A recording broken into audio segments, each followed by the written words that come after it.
Welcome back viewer, मैं हूं आपके साथ मोहम्मद आसिम। आपको दो तरह के लोग मिलेंगे, एक वो जिनका बिलीफ सिस्टम बहुत स्ट्रांग होता है कि यस आई कैन डू, और दूसरी तरफ वो लोग कि जिनका बिलीफ सिस्टम बहुत ही कमजोर होता है कि जो समझते हैं कि मैं इसको नहीं कर सकता। जब आपका बिलीफ सिस्टम स्ट्रांग होगा, आपका एक्शन स्ट्रांग होगा, आप उसको प्लान करेंगे और उसके जो रिजल्ट्स हैं वो कामयाबी की सूरत में आप तक पहुंचेंगे। तो कामयाबी और नाकामी के पीछे जो सारी गेम है, ये है आपका बिलीफ सिस्टम। सारी की सारी गेम आपकी बिलीफ सिस्टम की होती है।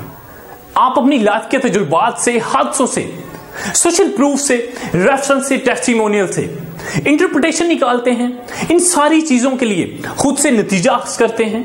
तो जो रिजल्ट्स आपको मिलते हैं वो आप बना देते हैं अपना बिलीफ सिस्टम। आप लिमिट लगा देते हैं कि ये हो सकता है, ये नहीं हो सकता। मैं तो ये मानता हूं कि हर इंसान के अंदर अनलिमिटेड पोटेंशियल है, लेकिन इसके बावजूद आपको बहुत से लोग स्किल्ड, एजुकेटेड, लेकिन गिला और शिकवा ये कि ये कंट्री ठीक नहीं, ये सिस्टम ठीक नहीं, यहां के लोग ठीक नहीं, वगैरह वगैरह। एक बात तो तय है कि जिस काम की कामयाबी का हमें यकीन नहीं होता, तो फिर मैं और आप भूल जाएं कि उसके रिजल्ट्स भी कामयाबी की सूरत में आएंगे। क्योंकि जितना जबरदस्त आपका बिलीफ सिस्टम होगा, स्ट्रॉन्ग एक्शन, पॉजिटिव रिजल्ट्स, ये है सारी गेम आपकी बिलीफ सिस्टम की। अब वनडे की पूरी क्रिकेट हिस्ट्री उठा के देख लें। 2010 से पहले सारे बैट्समैन, लोग यही सोचते थे कि 2010 से पहले पूरी टीम 200, 250, 300 के दरमियान स्कोर करती थी। तो कोई सोच भी नहीं सकता था कि एक इंडिविजुअल प्लेयर भी 200 कर सकता है। सेशन 2010 में आए, सचिन तेंदुलकर ने साउथ अफ्रीका के खिलाफ वनडे क्रिकेट हिस्ट्री में पहली दफा 200 स्कोर किया, डबल 100 यानी कि किया। उसके बाद सारे प्लेयर सोचने लगे कि इसने कर दिया तो मैं क्यों नहीं कर सकता। तो इसके बाद 2010 में और 2011 के एक साल के गैप में वीरेंद्र सहवाग ने, 2013 और 14 में रोहित शर्मा ने, 2015 में क्रिस गेल और 2015 सेम ईयर में मार्टिन गुप्टिल ने, उसके बाद फिर अगेन 2017 में रोहित शर्मा ने, और आखिरी दफा जुलाई 2018 में हमारे फखर जमान ने 200 किया।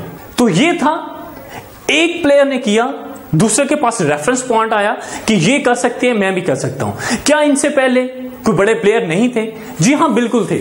Javed Miandad, Sunil Gavaskar, Ricky Ponting, Brian Lara और जसूरिया जैसे प्लेयर, क्या ये नहीं कर सकते थे? लेकिन इनके पास कोई रेफरेंस पॉइंट नहीं था। जैसे ही रेफरेंस पॉइंट आया, तो अब तक 2010 में पहली दफा हुआ और आज 2018 है। इन 8 सालों में 8 दफा डबल 100 हो चुका है। तो ये था सारा कि एक ने किया, दूसरे ने ट्राई की, तो उन्होंने भी कर दिखाया। तो फिर हमारे लिए इस वीडियो में क्या लर्निंग है कि आप स्टूडेंट हैं, आप अच्छे नंबर्स लेना चाहते हैं, आप बिजनेसमैन हैं या बिजनेस करना चाहते हैं या उसको नेक्स्ट लेवल पे लेकर जाना चाहते हैं, आप जॉब होल्डर्स हैं या आप जॉब की तलाश में, आप अपनी रेफरेंस पॉइंट तो ढूंढे। सिर्फ एक चीज करें कि जिस लेवल पर आप जाना चाहते हैं, जो आप कामयाबी समझते हैं कि मुझे यहां तक जाना है, तो जरा ढूंढे, आपको हजारों, सैकड़ों ऐसे रेफरेंस मिलेंगे जो पहले से उस पोजीशन पर बैठे हुए हैं। वो इसलिए वहां पर हैं कि उनका बिलीफ सिस्टम स्ट्रांग था, उन्होंने प्लान किया, लर्न किया और वो उसमें कामयाब हुए। तो आपका भी अगर बिलीफ सिस्टम स्ट्रांग होगा, आपको खुद पर यकीन होगा कि यस आई कैन डू, तो फिर आप कर सकेंगे।